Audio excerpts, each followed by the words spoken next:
आज का अपना टॉपिक है पॉपुलेशन इंटरेक्शन। पिछले दिन आप लोगों ने यह देखा था एडॉप्टेशन कि एडॉप्टेशन क्या है।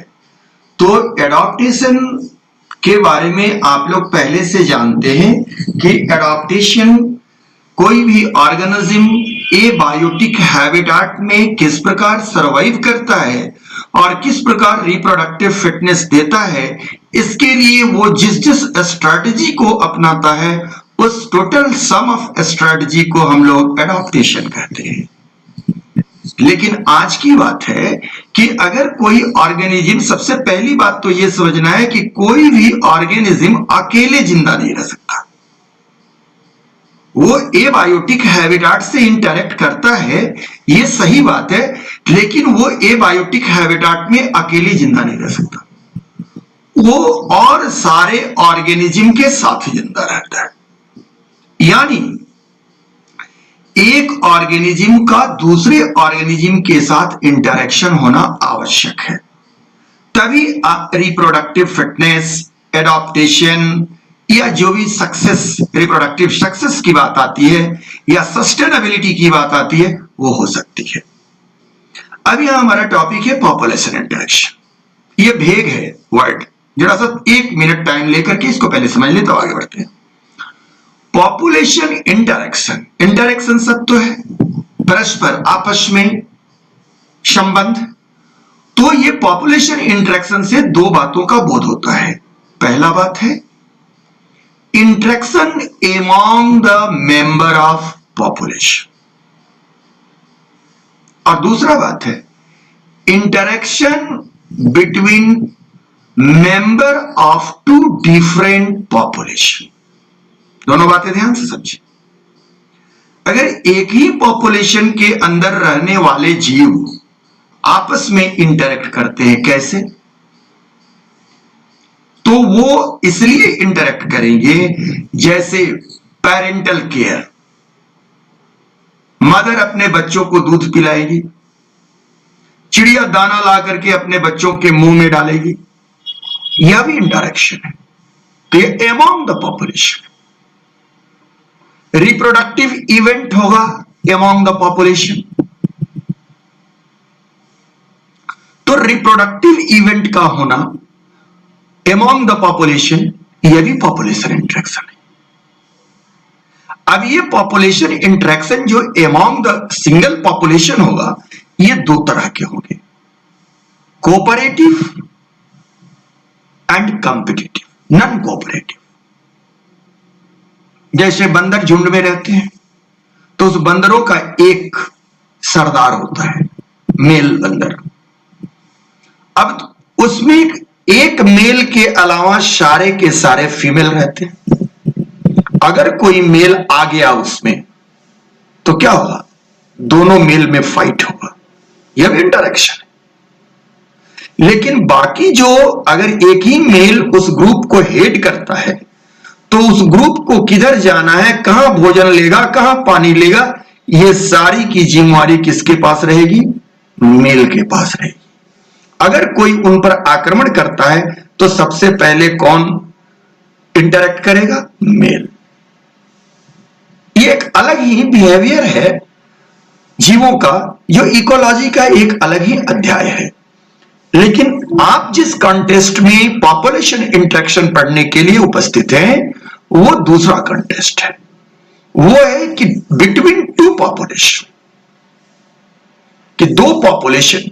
तो जब जैसे ही एक कॉमन हैबिटेट में, एक कॉमन जगह पर, कॉमन एरिया में एक से ज्यादा पॉपुलेशन रिजाइड करे, तो अब वहां पर कम्युनिटी का निर्माण हो जाता है। तो एक्चुअली इस पॉपुलेशन इंटरेक्शन को हम लोग बेटर वे से कम्युनिटी इंटरेक्शन कह सकते हैं। लेकिन आपके टेक्स्ट में यही नाम दिया गया है, पॉपुलेशन इंटरेक्शन। तो आपने पिछले दिन हमसे एडॉप्टेशन के साथ साथ पॉपुलेशन भी पढ़ा है कि पॉपुलेशन क्या है, और पॉपुलेशन के सारे एट्रीब्यूट्स को आपने पढ़ा, उनकी सारी बातों को पढ़ा। अब आज आप पढ़ेंगे हमसे कि between two population what kind of interaction, यह भी दो तरह के हो सकते हैं या तीन तरह के हो सकते हैं। एक कोऑपरेटिव, दूसरा कंपेटिटिव और तीसरा न्यूट्रल। या आपके शब्दों में और सरल शब्दों में कहें तो एक हो सकता है पॉजिटिव, एक हो सकता है निगेटिव इंटरेक्शन और एक हो सकता है न्यूट्रल इंटरेक्शन। तो population interaction as a basic यही तीन तरह के होते हैं। अब इनमें अलग अलग इंटरेक्शन का अलग अलग नाम है। तो आइए हम लोग आगे बढ़ते हैं और उन पर हम लोग बारी बारी से चर्चा करते हैं। पॉपुलेशन इंटरेक्शन, ये एनसीईआरटी का टेक्स्ट है, थोड़ा देर मैं इस पर डिस्कस कर लेता हूं फिर आगे बढ़ता हूं। Can you think of any natural habitat on earth that is inhabited just by a single species? अभी हमने चर्चा कर लिया कि कोई भी जीव या कोई भी स्पीसीज अकेले नहीं रह सकता। बिल्कुल, there is no such habitat and such a situation is even inconceivable, कि ऐसा कुछ नहीं हो सकता। For any species, the minimal requirement is one more species on which it can fit. यह मिनिमल रिक्वायरमेंट है कि कम से कम एक स्पीसीज और वहां उपस्थित होना चाहिए जिसको वो फेड करे, खाए, मतलब वो भोजन उसको चाहिए। इवन ए प्लांट स्पीसीज, जब आप लोगों के दिमाग में आ रहा है कि ये तो एनिमल के लिए है कि खाने का बात, प्लांट तो ऑटोट्रॉफ है, इसलिए यह बात वहां चर्चा की जा रही है कि even a plant species which make its own food cannot survive alone. बात समझ में आ गई? It needs soil microbes to break down the organic matter in soil and return the inorganic nutrient for absorption. यानी plant autotroph है, मैं भी मानता हूं, आपका टेक्स्ट भी मानता है। तो प्लांट सारी चीजें ले लेगी लेकिन फिर भी वहां माइक्रोबियल ग्रोथ होना चाहिए, जो मटेरियल की रिसाइकलिंग करेगा, डिकम्पोजिशन करेगा, यानी डिकम्पोजर को होना आवश्यक है, माइक्रोब्स का रहना आवश्यक है।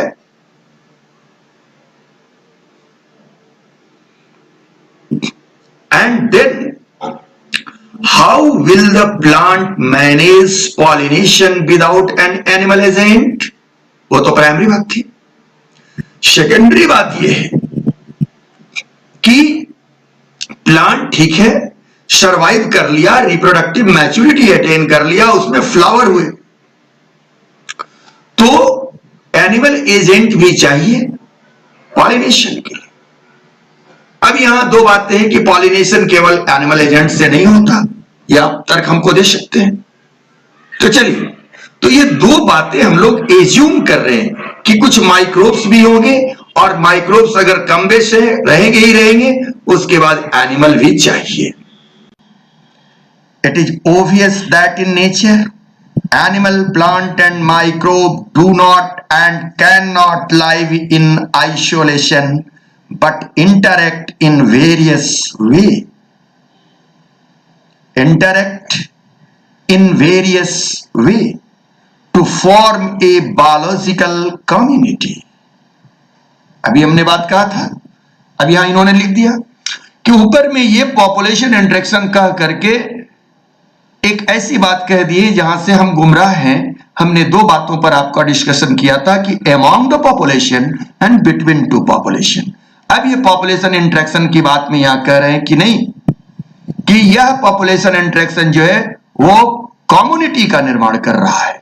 इसलिए मैंने कहा था शुरू में कि इसका बेटर वे में नाम होना चाहिए कम्युनिटी इंटरेक्शन या interaction among community.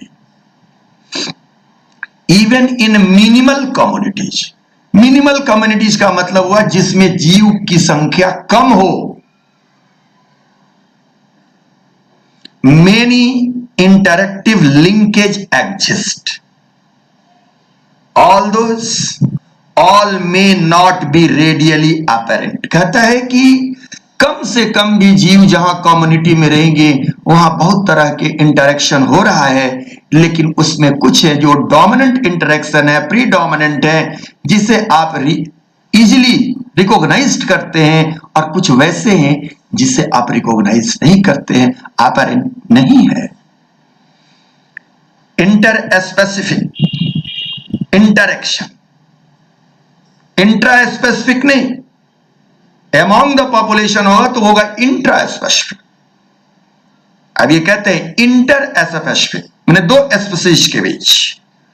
Inter specific interaction arises from the interaction of population of two different species। और बातें क्लियर हो गई।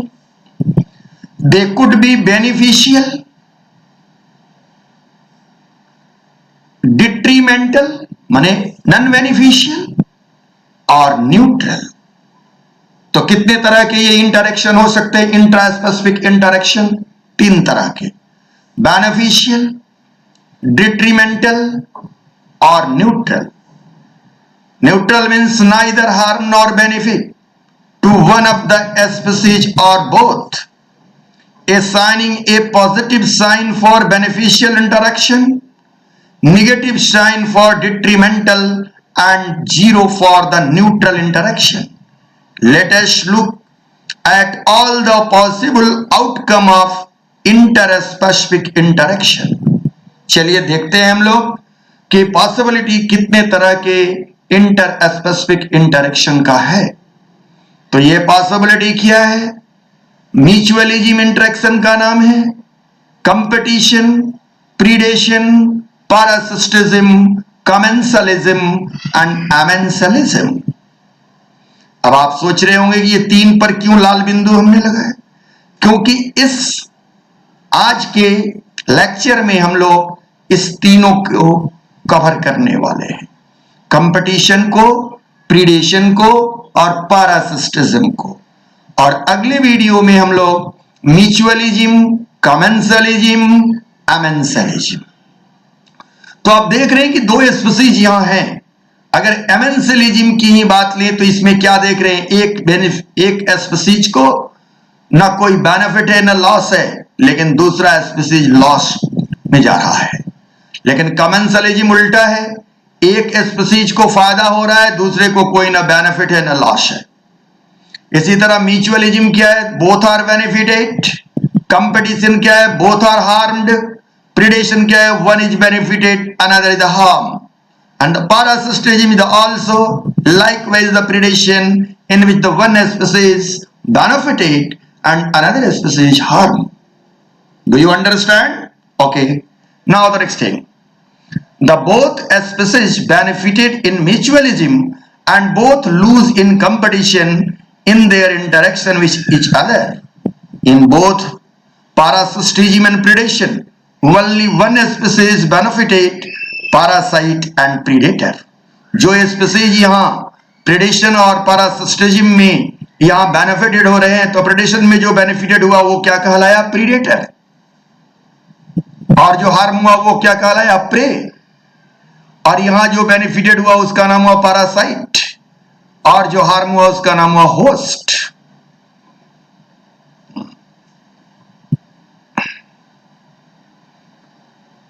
And interaction is detrimental to the other species, host and prey respectively. The interaction where one species is benefited and another neither benefited nor harmed is called commensalism. In commensalism, on the other hand, one species is harmed whereas other is unaffected. तो commensalism और amensalism में क्या अंतर पड़ा? कि commensalism में एक species benefited है, दूसरा अनअफेक्टेड है। लेकिन अमेंसलिज्म कहता है कि in amensalism on the other hand one species is harm whether the other is unaffected. Predation, parasitism and commensalism share a common characteristics. The interacting species live closely together. कहता है कि predation, पारासिटिज्म और commensalism इन तीनों में एक common है। यह बात पूछने लायक है, यह क्वेश्चन पूछा जा सकता, अभी तक पूछा नहीं हुआ कि क्या उनमें कॉमन कैरेक्टर है।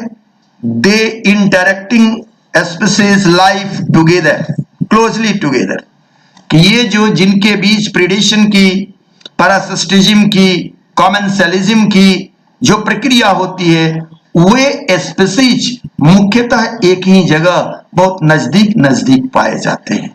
यह बात हम लोग आगे चर्चा करेंगे। तो हम लोग आज के डेट में ये तीन बातों पर डिस्कस करने वाले हैं, कंपटीशन, प्रेडेशन एंड पैरासिटिज्म। हमने सबके बारे में थोड़ी थोड़ी बातें आपको समझाया क्या, आपकी एनसीईआरटी के लाइन को आपको समझाया। इसलिए समझाया कि आपका काम है एनसीईआरटी को बहुत बार पढ़ना, क्योंकि ये विगत मेरा अनुभव रहा है कि जो भी बच्चे अगर एनसीईआरटी को ठीक से पढ़े, बारंबार पढ़े और उन बातों को समझे, वो अच्छा मार्क्स लिए। अच्छा मार्क्स क्या कि 60% क्वेश्चन बनाए। आप भी देखेंगे। प्रीडेशन शुरू कर रहे हैं हम लोग कि प्रीडेशन, आप लोग भी बहुत सारी बात 6th क्लास से प्रीडेशन के बारे में जानते आए हैं। What would happen in all the energy fixed by the autotrophic organism if the community has no animal to eat the plants? कहता है क्या होता है जो भी फोटोसिंथेसिस के द्वारा पौधे एनर्जी फिक्स करते हैं, अगर उनको कोई खाने वाला नहीं रहता तो क्या होता? तो कुछ नहीं होता, खाने वाले नहीं रहते, क्योंकि एनर्जी का ट्रॉपिक लेवल, एनर्जी का ट्रांसफर नहीं होता, एनर्जी एक रूप से दूसरे रूप में रूपांतरित नहीं होती, एनर्जी एक जगह से दूसरे जगह जाती नहीं।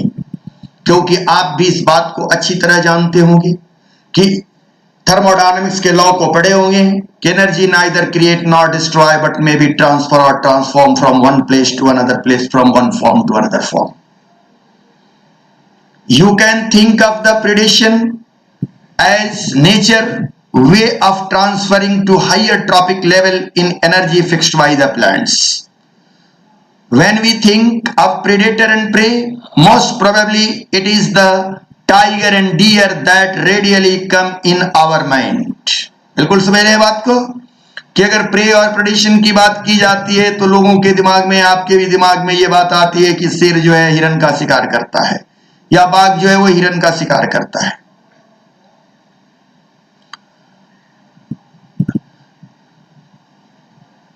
But a sparrow eating any seed is no less a predator.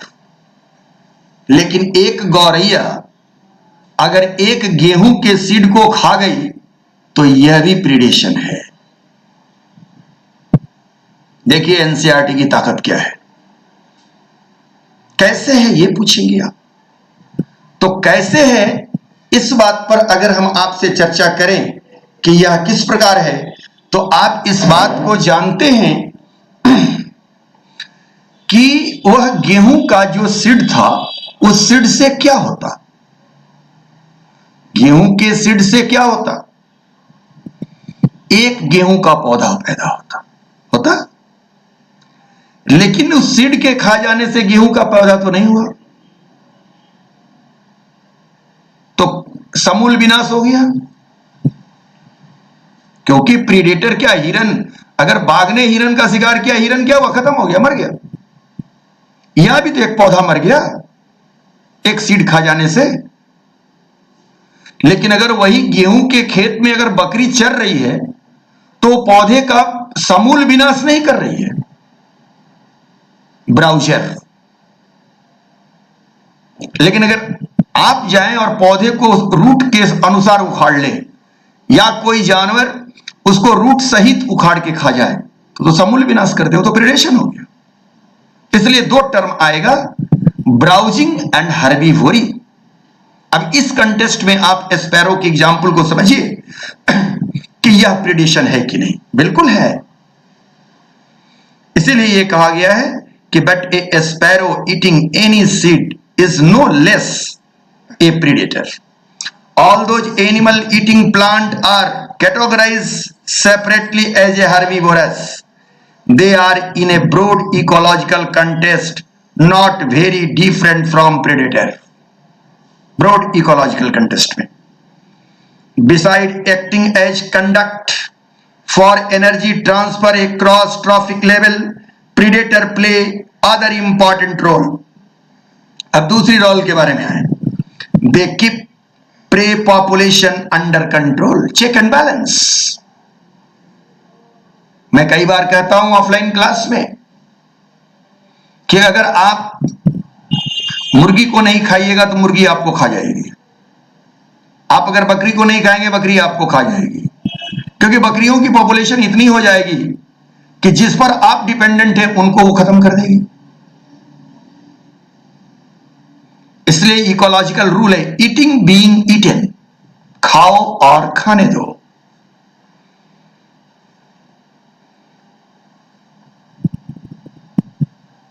But for predator pray species could achieve very high population density and cause ecosystem instability. यही बात कह रहा है जो मैंने समझाया। When certain exotic species are introduced into geographical area, they become invasive and start spreading fast because of the invaded land does not have its natural predators. बहुत बड़ी बात है। कहते हैं कि आज जो समस्या है इंडिया के अंदर भी है, वर्ल्ड के अंदर भी है। आपके यहां एक समस्या है कांग्रेस ग्रास, पार्थेनियम ग्रास के जितनी भी मार्जिनल लैंड है रोड के किनारे, शहरों में, गांव में, जहां पर कोई खेती नहीं है वहां ये पार्थेनियम ग्रास उगाता है, एलर्जी कॉज करता है। ये हमारे लिए सिरदर्द बना हुआ है। इसको एक्जोटिक वीड कहते हैं हम लोग। और भी आगे आप हमसे पढ़ेंगे, लिस्ट में दूंगा एक्जोटिक वीड का। और भी एक्जोटिक वीड है जैसे इकॉर्निया, जलकुंभी, और भी है लेंटेना कमारा। ये सबको हम लोग कहते हैं एलियन स्पीसीज, जो इंडिया के बाहर से इंडिया में इंट्रोड्यूस किए गए। तो आज ये सब हमारा सरदर्द क्यों बना है? क्योंकि इस हैबिटाट का ये पौधा नहीं है और इस हैबिटाट में इसको खाने वाले जानवर नहीं है। अगर इसके खाने वाले जानवर इस हैबिटाट में हो तो ये पौधा हमारे लिए सरदर्द नहीं बनेगा। तो प्रे और प्रेडेटर से इस प्रकार हमारे लिए बहुत ही इंपॉर्टेंट है, ये इकोलॉजिकल सस्टेनेबल है। क्योंकि अगर हम, जैसे आप लोग जानते होंगे या मैं बताऊं कि आप देखते हैं गांव वगैरह में कि किसान जो है सो घर के बगल में कद्दू का पेड़ लगा लेता है। वह कद्दू के फल के लिए लगाए वो उतना ही जानता है, लेकिन बीइंग इकोलॉजिस्ट हम ये समझते हैं और आप ये समझें कि किसान जब कद्दू का पेड़ लगाता है तो उस पर एक कीड़ा आता है लेडी बर्ड, और ये लेडी बर्ड जो है उसका मुख्य भोजन है मस्क्यूटो। तो किसान जो है अपने घर के बगल में कद्दू का पौधा लगा करके क्या किया, मस्क्यूटो को कंट्रोल कर लिया। आप प्रायः देखते होंगे घर के ऊपर चढ़ा दिया जाता है। किसान को यह पता नहीं है, आपको यह पता नहीं है, आप जानेंगे। तो क्यों? अब इसी चीज को, इस इकोलॉजिकल बेनिफिट को देख करके हम लोगों के पास एक नई चीज आई है, इसको कहते हैं आईपीएम, इंटीग्रेटेड पेस्ट मैनेजमेंट। अभी आप लोगों ने पढ़ा होगा कि टिड्डी का दल भारतवर्ष में पहुंच गया है। आखिर हम लोग क्यों डर रहे हैं कि टिड्डी का दल भारतवर्ष में आ गया है तो क्या होगा? क्योंकि यह हमेशा नहीं आता। यह राजस्थान वगैरह में हमेशा आता है, तो वहां रेप्टाइल्स हैं, इनके प्रीडेटर, इनके बैलेंस कर देंगे इनको। लेकिन हमारे यहां तो वो हमेशा नहीं आता है, न्यू हैबिटाट में आ रहा है। अगर आप पढ़े होंगे पेपर में या जानते होंगे तो ये टिड्डी का दल ईरान से चलता है।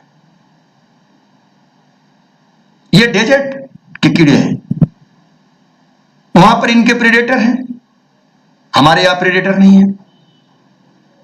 अगर इनके प्रेडेटर को इंट्रोड्यूस कर दिया जाए तो बहुत सारी घटनाएं विश्व में हुई। तो इंटीग्रेटेड पेस्ट मैनेजमेंट इसी तरह का एक कार्यक्रम है जिसमें हम किसी भी पेस्ट को कंट्रोल करने के लिए उसके प्रीडेटर को उसके हैबिटाट में इंट्रोड्यूस करते हैं। बहुत सारी वर्ल्ड में इस तरह की काम की गई, लेकिन एक एग्जाम्पल आपके किताब में दिया गया है ऑस्ट्रेलिया का, उसको समझिए।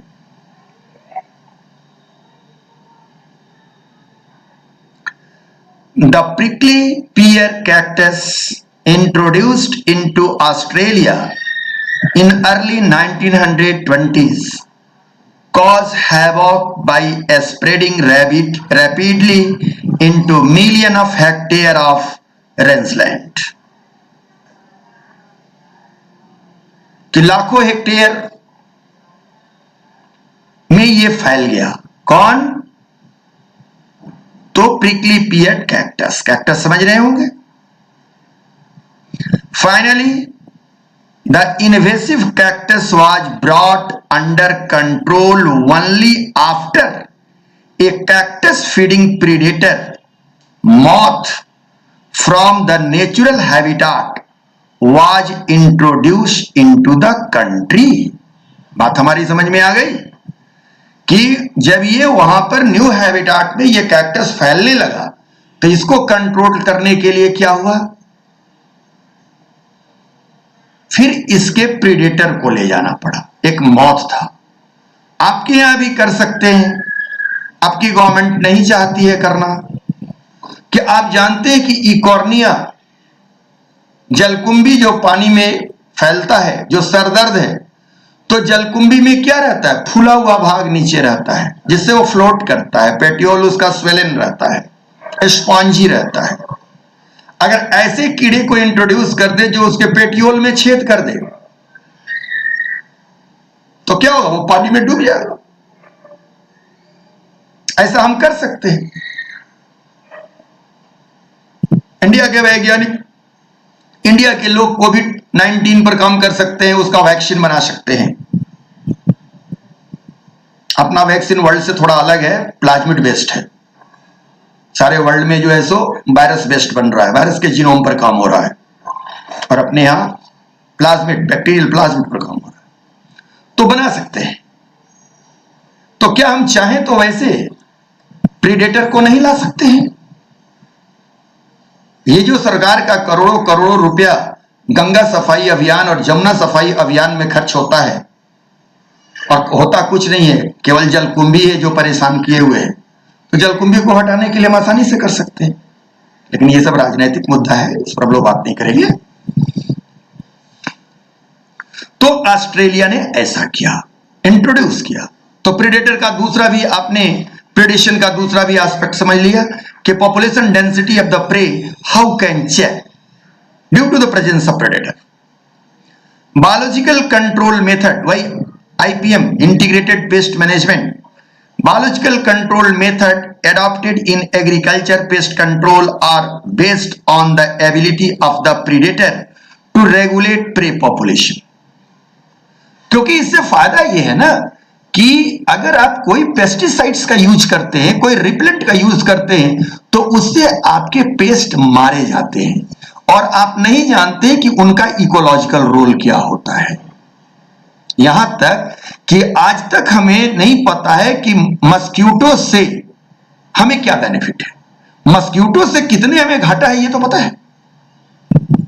विश्व के दो ग्रुप हैं वैज्ञानिकों का, एक वैज्ञानिकों का कहना है कि इसको समूल विनाश कर देते हैं, और दूसरे का कहना है कि नहीं, अभी हमको खोज के देखने दो कि इकोलॉजिकल रोल क्या है, ये क्यों सरवाइव कर रहा है, ये इंसेक्ट इतना दिन से सरवाइव क्यों कर रहा है। और बड़ी बड़ी बात को तो छोड़ दीजिए। Predator also help in maintaining, अब तीसरी बात पर हम आ रहे कि पहली बात तो क्या हो गया, एनर्जी कंडक्ट, दूसरा बात क्या हो गया, population density regulation.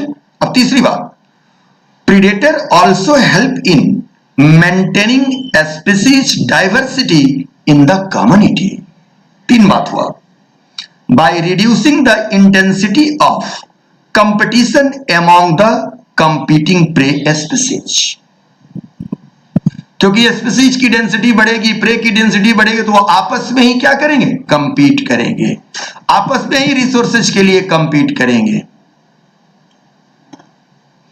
In the rocky intertidal community of American Pacific coast, case study है। इकोलॉजी में बेटा केस स्टडी का बहुत ही महत्व है। हर जगह एग्जाम्पल जो आते हैं उसे हम लोग केस स्टडी कहते हैं। देखिए case study, in the rocky intertidal communities of the American Pacific coast, the starfish pasture is an important predator. In a field experiment, when all the starfish were removed from an enclosed intertidal area, more than 10 species of invertebrate become extinct within a year. देखे, क्योंकि एक को हटा देने से अब उसकी क्या लिंक था, क्या इंटरेक्शन था, यह बात तब समझ में आई कि जब स्टारफिश के एक प्रजाति को वहां से हटा दिया गया तो उसके हटाने उसका समूल विनाश हो गया, तो उसके चलते क्या हुआ, 10 और इनवर्टिब्रेट का विनाश हो गया। क्योंकि उनको भोजन वो रहता था तो उनका प्रेडेशन करता था, उनकी जनसंख्या कंट्रोल रहती थी, जिससे वो जिंदा रहते थे, आपस की कंपटीशन कम थी। तो एक को हटने से दूसरा भी मर जाएगा, तो एक के एक्सटिंक्शन से दूसरे भी मर जाए, एक्सटेंट कर जाएंगे। इस शब्द को कहते हैं को एक्सटिंक्शन। ध्यान दीजिएगा, साथ साथ खत्म हो जाना, अस्तित्व विहीन हो जाना। और अगर इसी तरह अगर साथ साथ इवोल्यूशन हो तो वो शब्द होगा को इवोल्यूशन। जिन लोगों को दिक्कत थी को इवोल्यूशन पर, वो ध्यान से मेरी बात सुने। कई कुछ लोगों ने हमसे प्रश्न किया था कि सर को इवोल्यूशन पर थोड़ी सी बात कहिए। तो को एक्सटिंक्शन, साथ साथ। अभी क्या है, पटना में लॉकडाउन है तो बच्चे नहीं है तो टीचर भूखे मर रहे हैं। को एक्सटिंक्शन कि बच्चे आएंगे और बच्चे के साथ साथ टीचर के साथ साथ और क्या होगा, यहाँ के दुकानदार, यहाँ के जो रूम रेंट लेते हैं, वो सारे लोग क्या कर रहे हैं, आज अगल बगल देख रहे हैं। कल तक तो उनको पता नहीं था, आज तो देखिए कोई एक्सटिंक्शन।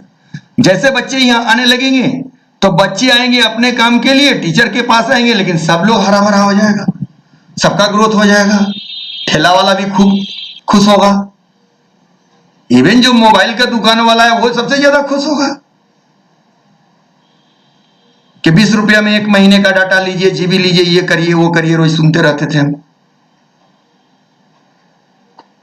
तो आप लोगों ने समझा होगा कि co extinction and co evolution दो साइमल्टेनियस घटना है और इस पर बार बार बात होगी। Because of interspecific competition, ऐसा क्यों हुआ, due to interspecific competition. आइए देखते हैं प्रेडेशन। अभी जो बातें आपने पढ़ा, एस्पेक्ट ऑफ प्रेडेशन, कि प्रेडेशन का एस्पेक्ट क्या है। आप देखिए यहां प्रेडेशन तो यही चीज है, ये देख रहे हैं प्रेडेशन, इसी को आपके दिमाग में आता होगा लिंक, लेकिन यहां देखिए स्पैरो को, यह भी आपके लिंक दिमाग में दिया, यह भी आता होगा, लेकिन ये क्या है, ये आप लोग जानते होंगे, स्कैवेंजिंग वल्चर है, मरे हुए जानवर को खा रहा है। तो प्रीडेशन देखिए, यह है प्रीडेशन। और प्रीडेशन देखिए किस प्रकार किससे किससे रिलेटेड है, यह अलग चीज है। यह पैरासिस्टिज्म से कॉमन बहुत कम शेयर करता है, थोड़ा सा शेयर करता है, इसको हम लोग कहते हैं पैरासिस्टोडिज्म, पैरासिस्टोडिज्म। लेकिन ये देखिए प्रीडेशन स्कैवेंजिंग से भी कैसे, कि कुछ ऐसे स्कैवेंजर हैं, ऑपर्चुनिस्टिक स्कैवेंजर, जैसे कौवा है, तो कौवा जो है सो मरा हुआ जानवर भी खाएगा, लेकिन उसको चूहा टहलते हुए मिल गया तो क्या करेगा, छोड़ देगा जिंदा चूहा को, लेकर भाग जाएगा।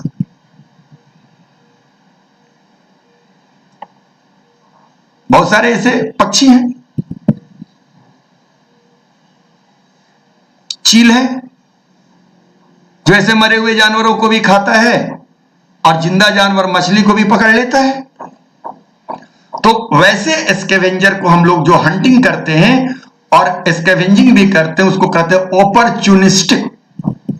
तो ये प्रीडेटर हुए कि नहीं? वो तो चील क्या हुआ? प्रीडेटर हुआ। लेकिन वल्चर क्या हुआ?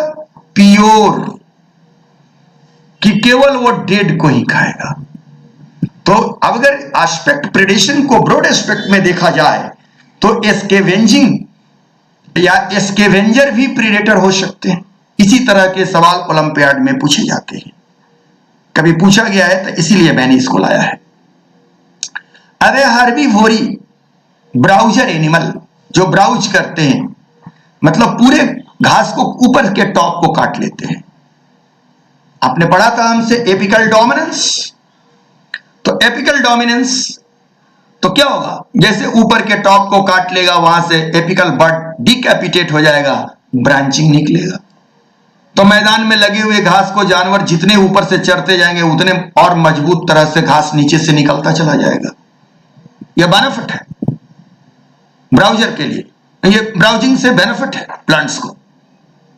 लेकिन herbivory grazing whole plant eaten, अभी थोड़ा देर पहले हमने चर्चा किया था, वो पूरा गेहूं का पौधा उखाड़ के खा जाए या चिड़िया सीड को पूरी तरह से खा जाए, तो ये क्या हुआ? प्रीडेशन। तो याद रखना है कि ग्रेजिंग क्या है? प्रीडेशन का है टाइप। ब्राउजिंग अलग चीज है, लेकिन ग्रेजिंग और ब्राउजिंग दोनों क्या है? हर्बीवोरी है। इसी तरह हंटिंग क्या है? प्रीडेशन है। लेकिन हंटिंग और स्कैवेंजिंग दोनों एक दूसरे से मिलते जुलते हैं। ऐसे भी प्रीडेटर हैं जो हंटर भी हो सकते हैं और स्कैवेंजर भी हो सकते हैं। पैरासिस्टिज्म, माइक्रो प्रीडेशन। पैरासिस्टिज्म के लिए नाम क्या दिया गया है? Micro predation. नैनो लेवल पर, बायोमॉलिक्यूल्स के लेवल पर, क्योंकि पैरासिस्टोडिज्म ये पैरासिस्टिज्म से अलग है कि पैरासिस्टिज्म इवनली किल द प्रे, कि पैरासाइट वास्तव में पैरासाइट नहीं चाहता है कि प्रे को मारे, फिर खाएगा क्या वो? लेकिन पैरासिस्टोडिज्म कुछ वैसे पैरासाइट हैं जो प्रे को किल कर देते हैं। और जिस भी कंडीशन में अगर प्रे का समूल विनाश हो गया, वो विधि कोई भी हो, वो प्रीडेशन कहलाएगा। दैन देंगे, ये एस्पेक्ट है प्रीडेशन का। यह केवल नहीं कि यही दिमाग में आपको आए कि शेर ने शिकार किया हिरन का, that is the predation. No, predation है the broad level. If a predator is too efficient and overexploit the prey, then the prey might become extinct and following it. The predator will also become extinct for lack of food. बात समझ गए हमारी? कि अगर over exploit कर दे predator तो क्या होगा? प्रे तो खत्म हो जाएगा, तो प्रीडेटर क्या बचेगा? This is the reason why predator in nature are prudent, चालाक, होशियार।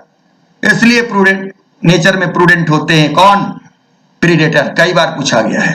Pray species have evolve various defence to lessen the impact of predation. तो अगर प्रे को शिकार करता रहेगा प्रीडेटर, तो उसमें भी नई तरह के एडॉप्टेशन आएंगे कि कैसे उससे बचा जाए, किस प्रकार उससे बचा जाए।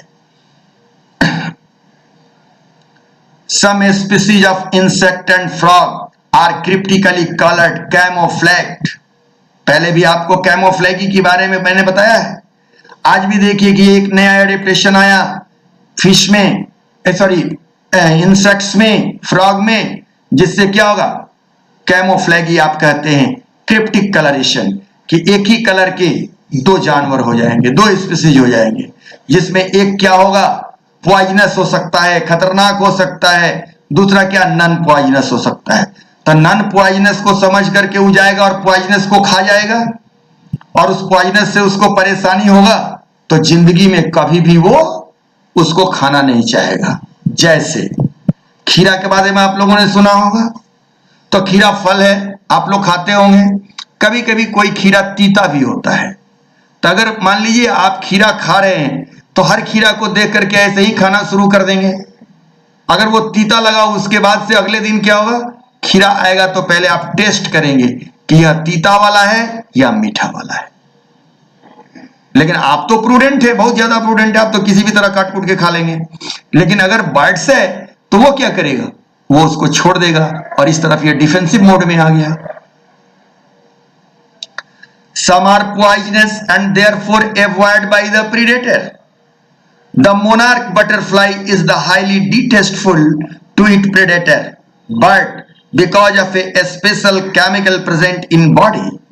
Interestingly, the butterfly acquire the chemicals during the caterpillar stage by feeding on the poisonous weed. कम की बात है कि वो पॉइजनस क्यों हो जाते हैं, क्योंकि उनके लार्वा पॉइजनस वीट खाते हैं। यही है मोनार्क बटरफ्लाई और ये विक्री बटरफ्लाई। देखिए दोनों में एक ही तरह के प्रेडेटर, कैसे पहचानेगा। अब इसको बचने का कारण क्या हो गया, ये क्रिप्टिक कलरेशन, यही कलर इसका भी है। अब विक्री जो है सो टेस्टफुल है, लेकिन अगर गलती से कोई चिड़िया जो मोनार्क बटरफ्लाई को खा जाएगी तो क्या होगा, उसको डिटेस्टफुल लगेगा, उसको उल्टी होगा, उसके जीभ पर फोले आ सकते हैं, क्योंकि उसमें केमिकल है, टॉक्सिन है।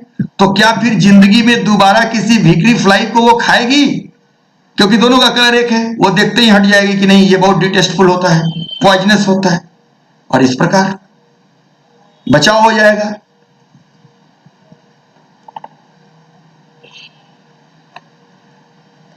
In the case of plants, for plant herbivores are predator. Nearly 25% of all insects are known to be phytophagous, feeding on plant sap and other part of the plant. The problem is particularly severe for plant because unlike animal, they cannot run away their predator. कहता है भाई पौधे को जानवर जो खाते हैं तो ठीक है, चिड़िया चाहे दूसरे एनिमल या विक्री फ्लाई जो आपने अभी देखा, उन लोगों ने अपना एडॉप्टेशन लिया और या तो भाग जा सकते हैं या बहुत सारा के एडॉप्टेशन हो सकते हैं बचने के लिए। लेकिन वे प्रीडेटर जो फाइटोफैगस हैं, प्लांट्स को खा रहे हैं, तो प्लांट कहां भाग के जा सकता है, लेकिन वो भी कोई ना कोई डेवलप करेगा एडॉप्टेशन बचने के लिए। Plant therefore have evolved an astonishing variety of morphological and chemical defense against herbivores. Thorn in acacia and cactus are the most common morphological means of defense. Many plants produce and store chemicals that make the herbivores sick when they are eaten. बहुत सारे पौधे हैं जो अपने अंदर बहुत तरह करके केमिकल बना के रखते हैं, अगर उसको कोई जानवर खाएगा तो वो बीमार पड़ सकता है। Inhibits feeding or digestion, disrupt its reproduction or even kill it, यहां तक कि वो मर भी सकता है। You must have seen the weed Calotropis, यही है Calotropis, growing in abundant field. The plant produce highly poisonous cardiac glycoside, ये है cardiac glycoside, and that is why you never see any cattle or goat browsing on these plants.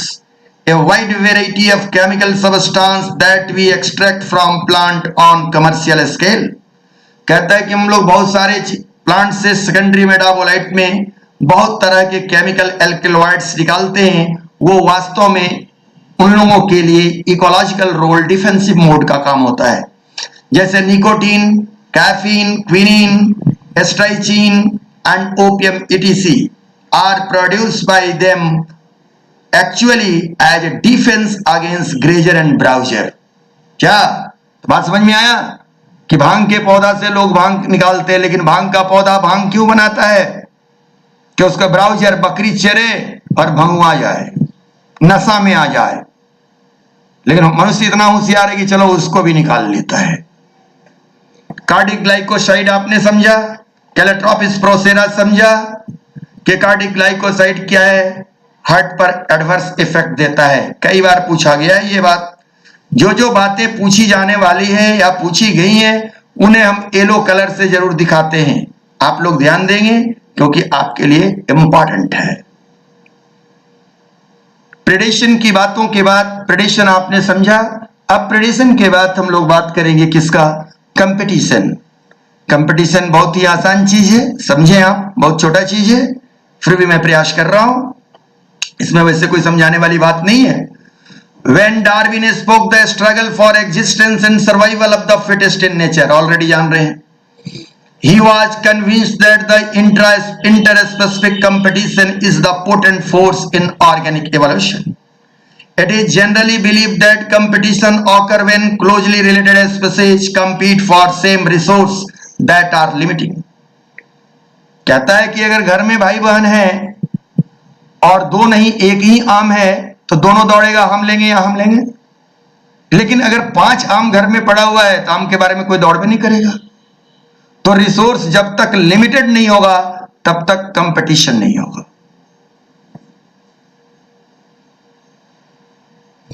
But this is not entirely true, लेकिन यह बात कोई जरूरी नहीं है। Firstly totally unrelated species could also compete for the same resources. कारण क्या है कि रिलेटेड स्पीसीज ही सेम रिसोर्सेज के लिए नहीं कंपीट करते, अनरिलेटेड भी। As for example, for instance, in some shallow South American lake visiting flamingo and resident fish compete for their common food like zooplankton and cyanobacteria. Cyanobacteria यहां लिखा नहीं है लेकिन पूछा गया है। zooplankton and cyanobacteria in the lake. आप देख भी ले यहां, या देखिए ये cyanobacteria है और ये क्या है? फ्लैमिंगो है। तो फ्लैमिंगो भी cyanobacteria को खा सकता है, खा रहा है, और सियानोबैक्टीरिया को जूप्लैंक्टन भी खा सकते हैं। और देखिए इस जूप्लैंक्टन को भी फ्लेमिंगो खा रहा है। और अब देखिए इस जूप्लैंक्टन को फिश भी खा सकती है, फिश भी सियानोबैक्टीरिया को खा सकती है। और फिश को क्या है? ये हिरॉन या पेलिकन या इरगॉट, ये भी चिड़िया है जिसको आप लोग बगुला कहते हैं, हिरॉन। तो बगुला वगैरह भी मछली को खा सकते हैं। तो आपने यहां देखा कि सेम रिसोर्सेज, यहां की कॉमन रिसोर्सेज आपको सियानोबैक्टीरिया है और सब अनरिलेटेड है, खा रहे हैं कि नहीं? Secondly, resource need not be limiting for competition to occur in interference competition. अब इसका मतलब हो गया कि रिसोर्स नॉन लिमिटिंग भी हो। अब मान लीजिए कि बहुत ज्यादा मतलब कि पानी में मछलियां हैं और चिड़िया जहां पर आकर के खाना चाहती है, लेकिन लोग बंदूक लेके चारों तरफ घूम रहे हैं, तो क्या होगा? वो खा पाएंगी? Limiting for competition to occur in interference competition, the feeding efficiency of one species might be reduce due to interfering and inhibiting presence of other species. तो समझ में आ गया कि क्यों ऐसा हो रहा है? इसका कारण क्या है? इसका सबसे बड़ा कारण यह है कि एक स्पीसीज के उपस्थिति में दूसरे स्पीसीज की फीडिंग हैबिट घट जाती है। Even if resources food and space are abundant, कितना भी फूड और स्पेस हो लेकिन दूसरे प्रजाति, इसीलिए तो अलग अलग समय में अलग अलग जानवर शिकार पर निकलते हैं। जैसे कार्निवोरस हैं, वो ज्यादातर रात में शिकार करते हैं। अगर वो दिन में भी शिकारी होते तो हर्बीवोरस दिन में घास कैसे चरते? Competition interference. Therefore, competition is the best defined as the process in which the fitness of one species measured in the term of R. ये सारी बात आप समझ में आ रहा होगा। अगर नहीं पढ़े होंगे पीछे में वीडियो, नहीं जान रहे होंगे तो नहीं समझ में आएगा। फिर बाद में कहिएगा कि सर इकोलॉजी बहुत ही बोगस है, क्योंकि सारी चीजों पर मैंने कहा है, चर्चा किया है। फिर से सुनिए। Therefore, competition is the best defined as a process in which the fitness of one species measured in the term of it R, the intrinsic rate of increase is significantly lower in the presence of another species. Clear हुआ? It is relatively easy to demonstrate in laboratory condition as Gauss and other experimental ecologists did। कि इस बात को, competition को define करने के लिए Gauss साहब ने एक्सपेरिमेंट किया। When resources are limited and competitively superior species will eventually eliminate the other species। अगर एक ही रिसोर्स पर दो तरह के, दो अनरिलेटेड या रिलेटेड स्पीसीज डिपेंड करते हैं, तो उसमें जिसका आर ज्यादा होगा, जिसकी फिटनेस ज्यादा होगी, वो वहां सरवाइव करेगा, और लो फिटनेस वाले को, लो रिप्रोडक्टिव फिटनेस वाले को एलिमिनेट होना पड़ेगा।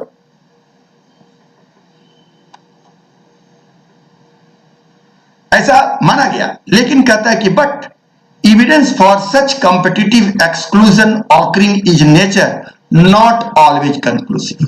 ऐसा हमेशा होता नहीं है।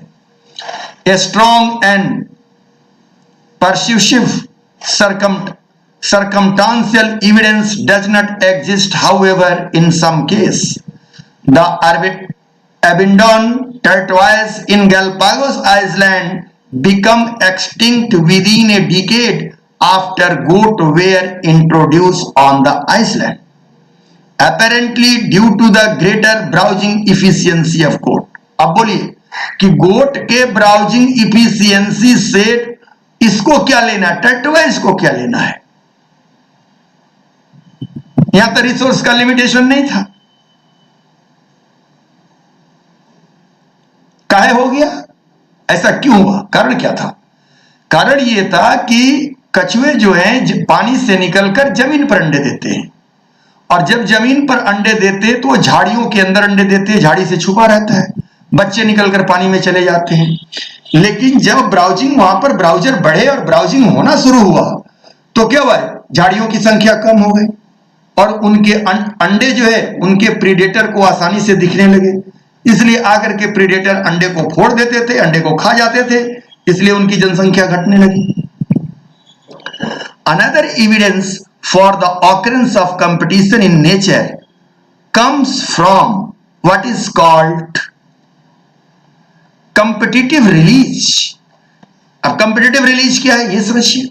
A species whose distribution is restricted to a small geographical area because of the presence of competitively superior species is found to expand its distribution range dramatically when the competitive species is experimentally removed। कहता है कि अगर किसी narrow geographical area में कोई new species को अगर हम लोग इंट्रोड्यूस करते हैं, तो उससे क्या होगा? डिस्ट्रीब्यूशनल रेंज में ड्रामेटिक चेंज आएगी। तो आपने कंपेटिटिव रिलीज भी समझा। Cornell Elegant Field Experiment is shows that the rocky sea coast of Scotland, इसलिए घेर दिया कि ये फिर क्या है? केस स्टडी है। In large and competitively superior branchial balances dominate the intertidal area and exclude the smaller branchial calanthalamus from this zone। Competitive release का ये एग्जाम्पल आ गया। In general herbivores and plant appear to be more adversely affected by competition than carnivorous। कि plant ज्यादा affected होते हैं, herbivorous ज्यादा affected होते हैं कंपटीशन से। अब आइए कॉर्नेल साहब के एक्सपेरिमेंट पर थोड़ी बात और करते हैं।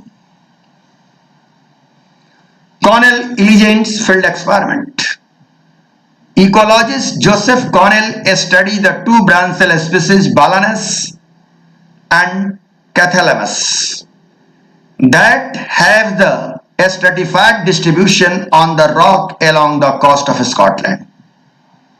ये क्या है? हाई टाइड में कैलेथेमस है और लो टाइड में बैलानस है।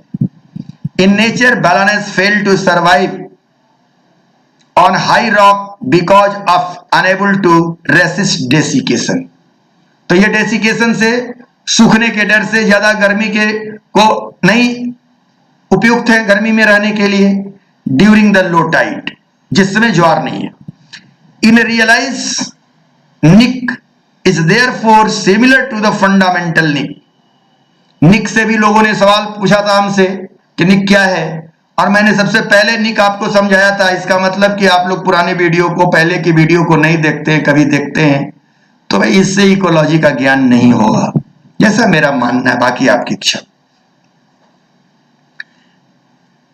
फंडामेंटल निक कहता है कि it is realise niche usually concentrated on the upper state of rock. तो ऊपर में ही उसका निक है, तो ऊपर में ही वो रहेगा। To determine the fundamental of niche of कैल्थेमस, Connell remove Balanus from the lower strata. अब देखिए, ये बैलेंस जो है ये लोअर स्ट्रेटा में ही रहता है और कैल्थेमस हायर स्ट्रेटा में रहता है। अब इसको यहां से रिमूव कर दिया जाए, यहां से हटा दिया जाए, तो देखिए एक्सपेरिमेंट में क्या हुआ। उसको हटा दिया गया तो क्या हो गया, यह धीरे धीरे देखिए यहां तक फैल गया। पहले नैरो ज्योग्राफिकल रेंज में था, अब क्या हो गया, यह और डिस्पर्स हो गया। यह हुआ competition release. When Connell remove Balanus from the lower strata, the क्लैथेमस population spread into that area. Conclusion: the spread of Calathemus when balance was removed indicate that competitive exclusion make the realized nick of Calathemus such as smaller than fundamental nick. यही बात पीछे वाले में हम लोगों ने आपसे कहा था, देख लीजिए फिर से कि Colin Elegant field experiment shows that on the rocky sea coast of Scotland, the larger and competitively superior branchial balances dominate in intertidal area and exclude the smaller branchial Calathemus from this zone. In general, herbivorous and plant appear to be more adversely affected by competition than the carnivorous.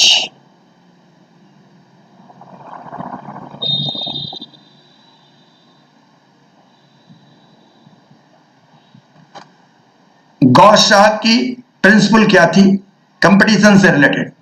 Gauss competitive exclusion principle stated that the two closely related species competing for the same resource cannot coexist indefinitely and the competitively inferior one will be eliminated eventually. पहले भी जानते हैं। This may be true if the resource is limiting but not otherwise. अगर resource limited नहीं है तो ये सही नहीं है। Most recent studies do not support such gross generalization about competition.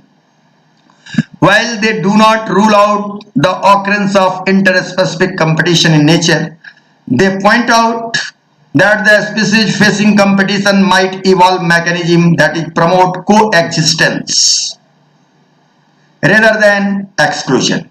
कि वो वहां से भागने से, वहां से हटने से ज्यादा बेहतर उन लोगों ने मैकेनिज्म लिया साथ साथ जीना।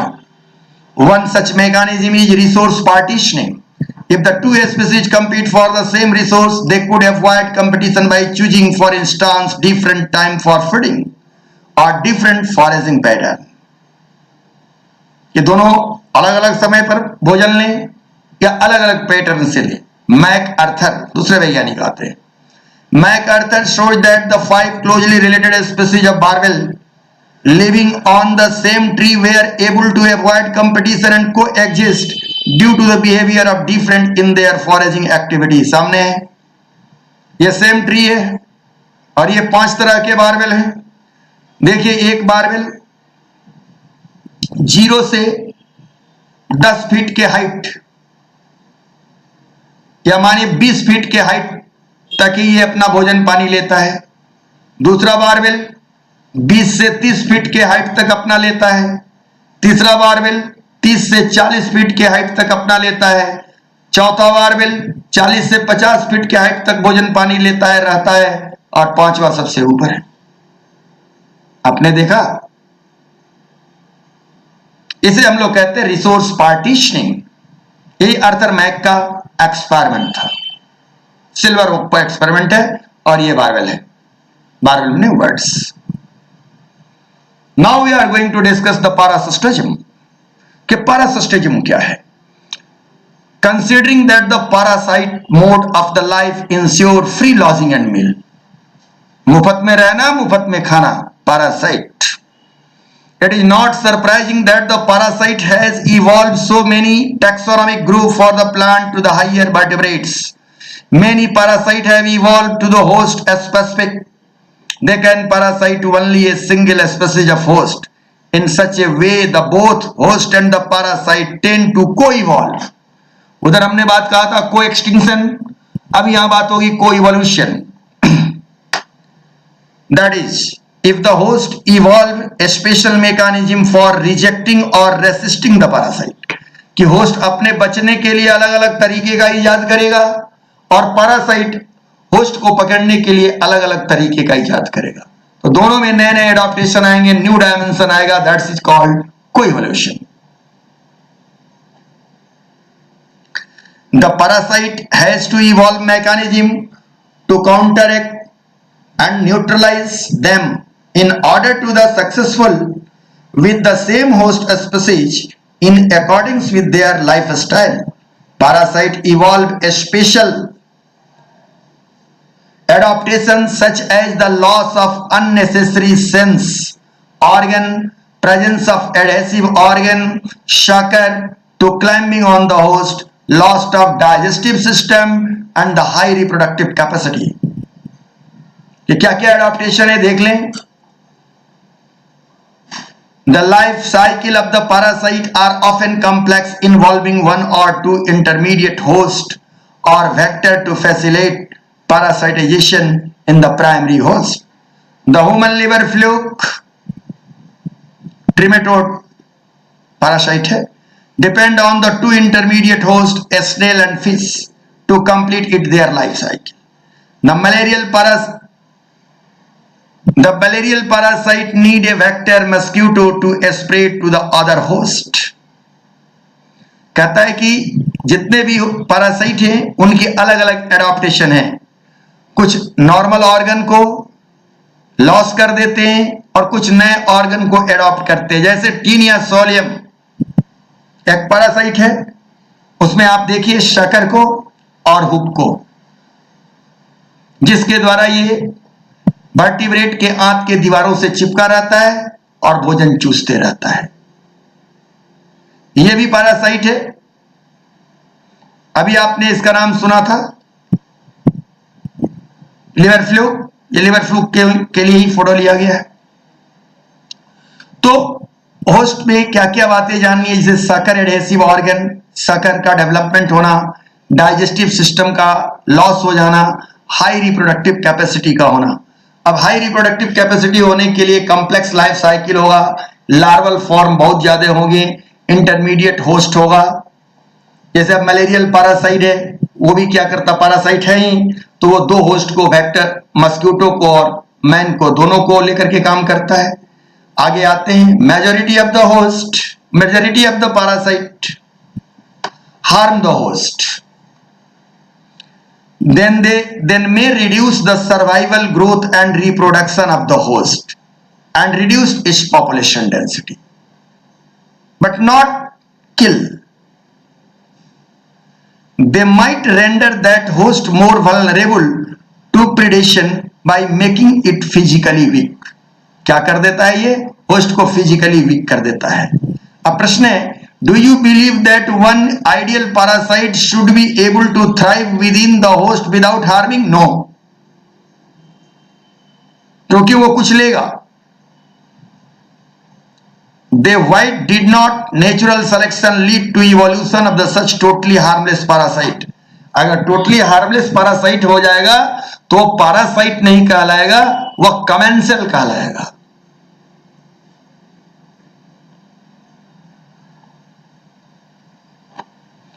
Parasite that feed on the external surface of the host organism is called ectoparasite.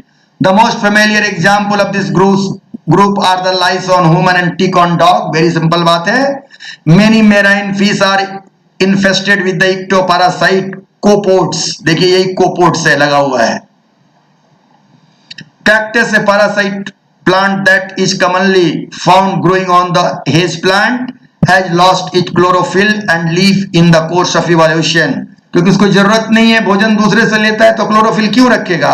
उसको तो भोजन बनाना नहीं है, लीफ भी क्यों रखेगा?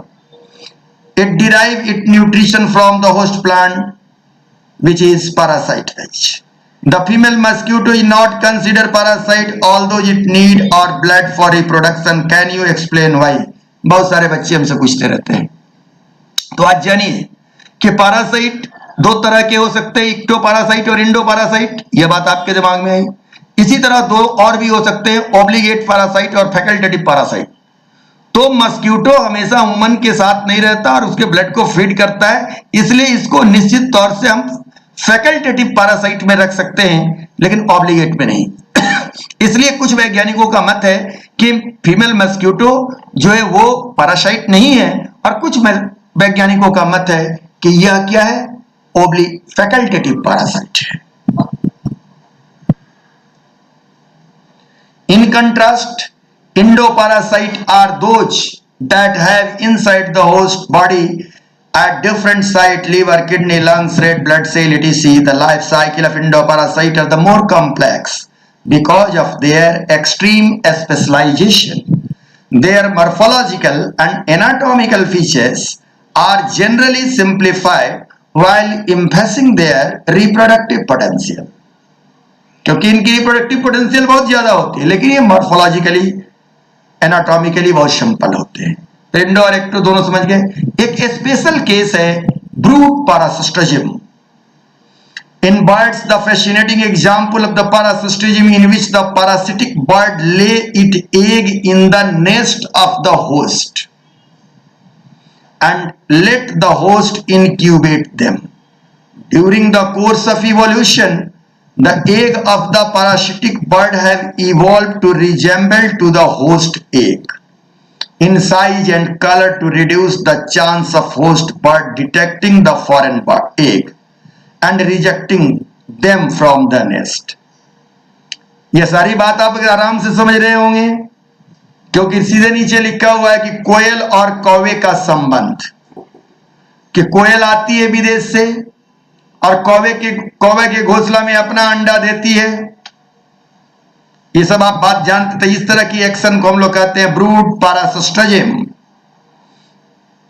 अब थोड़ी सी बात को इवोल्यूशन एंड स्पीशीज इंटरेक्शन, क्योंकि बहुत देर से हम को इवोल्यूशन की बात कर रहे थे। All type of interaction have the potential to influence the population density as well as the gene frequency of the increase species, by which only the superior one or one having some kind of the mutation or adaptation will survive. बात समझ में आई? Which passes its character to the progeny and inferior one get dismissed. कितना दिन से बोल रहे हैं कि एडाप्टेशन जो फिजियोलॉजी है वो जेनेटिकली फिक्स है। जो एडॉप्ट करेगा वो सरवाइव करेगा, इंटरेक्शन में आगे रहेगा, जो नहीं एडॉप्ट करेगा डिसमिस हो जाएगा। Co evolution occur when two species evolve in response to one another. ध्यान रखिए, predator evolve in response to prey defence and prey evolve in response to predation. Example mimicry, chemical defence, सब कुछ बताए हैं। तो ये सब क्या है? को इवोल्यूशन के। म्यूचुअलिज्म, म्यूचुअलिस्टिक एंड पैरासाइटाइज को इवॉल्व बाय देयर होस्ट। तो हर जगह होगा, म्यूचुअलिज्म हो, कमेंसलिज्म हो, कहीं भी होगा, तो इन दोनों में हो, दोनों पार्टनर में, स्पीशीज ए और स्पीशीज बी के बीच जो इंटरेक्शन होता है, दोनों में डेवलपमेंट होगी, दोनों में ये काम होगा। दैट्स व्हाई को इवोल्यूशन। तो उससे क्या होगा? एक रहेगा तो दूसरा भी जिंदा रहेगा, अगर पहला एक्सटिंक्ट करेगा तो दूसरा भी। तो हमेशा दो बातें याद रखनी है, को इवोल्यूशन एंड को एक्सटिंक्शन। उस पर फिर मैं बात करूंगा। Pollinator evolve with the flowering plant, they pollinate. Example yucca moth and yucca plant. Yucca flower are contain sap, so only the tiny moth can pollinate them. आ गया मॉथ वहां पर पॉलिनेट करने के लिए उसको। The moth lay their egg in yucca flower. और वहीं पर वो अंडा दे दिया। तो ये रिवार्ड, गिफ्ट, कि उसने आया तो पोलिनेट किया, प्लांट का काम किया, प्लांट ने उसे कुछ गिफ्ट दिया।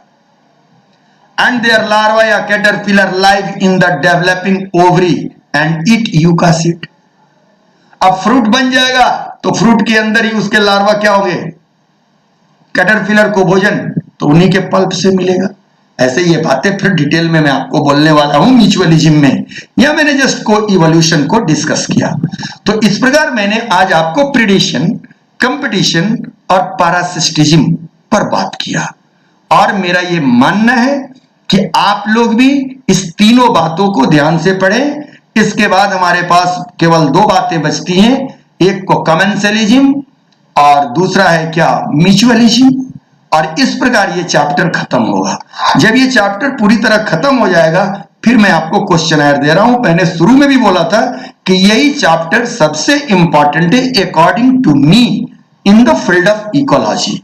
इसके बाद की बातें तो आप चुटकी बजाते समझिएगा।